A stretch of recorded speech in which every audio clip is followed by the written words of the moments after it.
If you're looking to shoot a great vlog, the Canon G7X Mark II is the camera for you. Affiliate link below. Hey, what's going on, everybody? My name is Matt Jarbo. This is the Mundane Matt channel, and Milo Yiannopoulos is back in the headlines. Actually, he was in the headlines twice this week. The first time was because his book Dangerous dropped on Amazon and Barnes & Noble and skyrocketed up to the #1 bestseller, and the media was silent on it. That was actually a big thing a couple days ago, but it happened on the 4th of July when people were talking about other shit, and you could say the exploits of Milo were not the most prominent on people's minds. But now he's back, and he's suing Simon Schuster for $10 million after the book deal got dropped. Say here.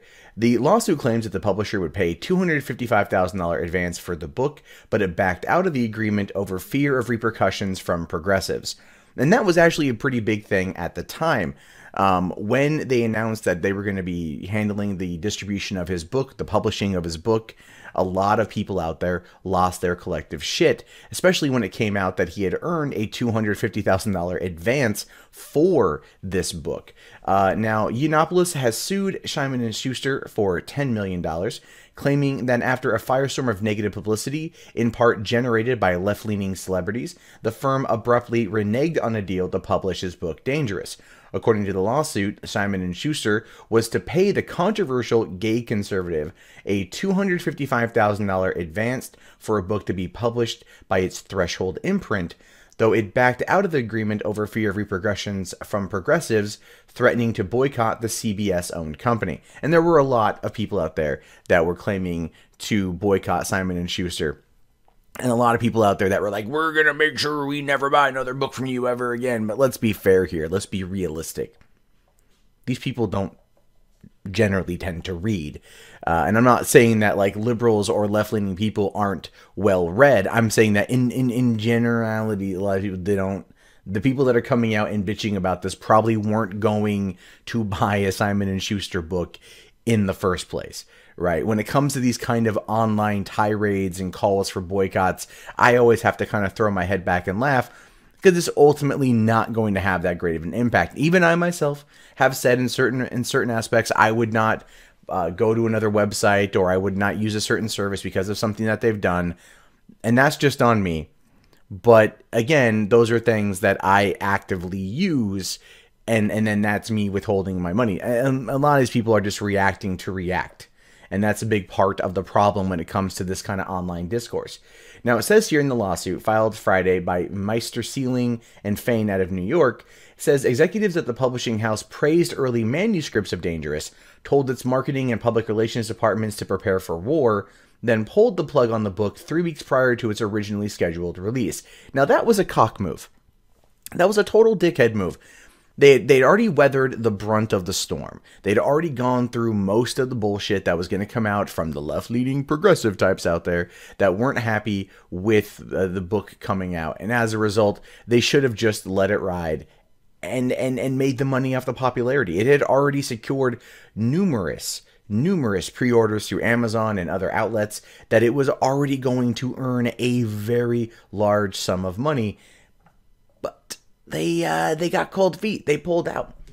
Now the lawsuit says that Simon & Schuster spiked the book in the wake of false and misleading reports that he had publicly condoned pedophilia, an accusation that he has denied in social media posts, as well as in the pages of Dangerous, which Yiannopoulos self-published on July 4th. That was one of the things that when Milo came out and gave his little speech about it, he was going to add this part of his story into the book, which, I mean, to be fair, made a lot of sense. It was a good marketing ploy. It was, oh, well, I have this new controversy to add on to this whole thing. Never mind the fact that he never actually condoned pedophilia. Anyone who actually went and listened to the full context of the Drunken Peasant stream understood what he was attempting to do. But very similar with the Trump grab him by the pussy line, the media only focuses on a few words of a soundbite in order to phrase it in the most negative way that they can. And this isn't just a left-leaning thing. The right does it too. All media is a piece of shit like that.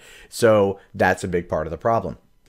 Now, the 83-page lawsuit details several controversies beyond pedophilia, which stemmed from an audio of Yiannopoulos discussing gay men having sex with willing teenagers, and includes quotes from celebrities. The lawsuit, for example, says that Leslie Jones accused the publisher of helping Yiannopoulos and his ilk spread their hate. That's a funny one, too, because Leslie Jones accused Milo Yiannopoulos of sending harassment her way last year after he reviewed Ghostbusters on Twitter. And because Milo retweeted a couple of faked tweets, which is a very easy thing to do on Twitter when you're shitposting and people are sending stuff at you and you have a large audience, verification is not always something that happens. I'm not trying to excuse it. I'm merely saying that it is a byproduct. And it's one that can be fixed if people spend more time, but in the heat of the moment, it's stupid, but there should be a better move at it. You know what I mean? There should be a better attempt to try and verify before you retweet. But again, people make mistakes. But still, it wasn't Milo himself, making these fake tweets and sending them out. Someone had already sent them to him. So again, it was a huge fuck up. And then if you look at Leslie Jones herself, her website was hacked. Right? And her nude photos were leaked. But what no one talked about, and I think I'm still the only asshole on YouTube that legitimately talked about this, was the fact that her website was hacked in retaliation for Milo being booted off of Twitter as a result of that particular critique of the film Ghostbusters, and then going after Leslie on a bit of a personal level because Milo's a cheeky cunt, and that's what he does. But no one ever talked about that. That was the weirdest thing. No one ever talked about that except for me. And still to this day, no one's talking about it again. Now, Sarah Silverman tweeted, "This guy has freedom of speech, but to fund him and give him a platform tells me a lot about Simon Schuster. Yuck, boo, and gross." Yes, Sarah Silverman, tell me more about yuck, boo, and gross. I've heard your commentary. Jed Apatow tweeted, "In these times, we cannot let hate mongers get rich off their cruelty. Shame on Simon Schuster." What cruelty? These are words. These are opinions. If you want to challenge them and discredit them, openly do so. Don't just try to shut it down. Drag his opinion out into the sunlight. It's the best disinfectant. Challenge him in an open space and see if your arguments can outweigh his. I'm not saying I agree with everything Milo has said. I don't. But he does have the right to speak his mind and speak his truth, and so does Simon & Schuster in order to give him that platform. And they'd already entered into an agreement knowing precisely what the fuck they were in for. And then, of course, they kowtowed, which is just ridiculous. Now, the lawsuit notes that the publication broke the news of the book deal and adds that there was an overwhelmingly negative reaction to the Hollywood Reporter story from all corners of the left-leaning public. Yeah. The reaction included feminist author Roxane Gay pulling her book for Simon & Schuster, a publisher tweeting, "Stop buying, stocking, assigning, and reviewing their books until they end their relationship with Milo." The Chicago Review of Books threatened to not cover a single Simon & Schuster book in 2017, and a writer for Elle accusing the publisher of endangering human lives by publishing dangerous. That is the rhetoric of the left right here. And I don't always want to point the finger at being left or being right. These are individuals with their own individual beliefs.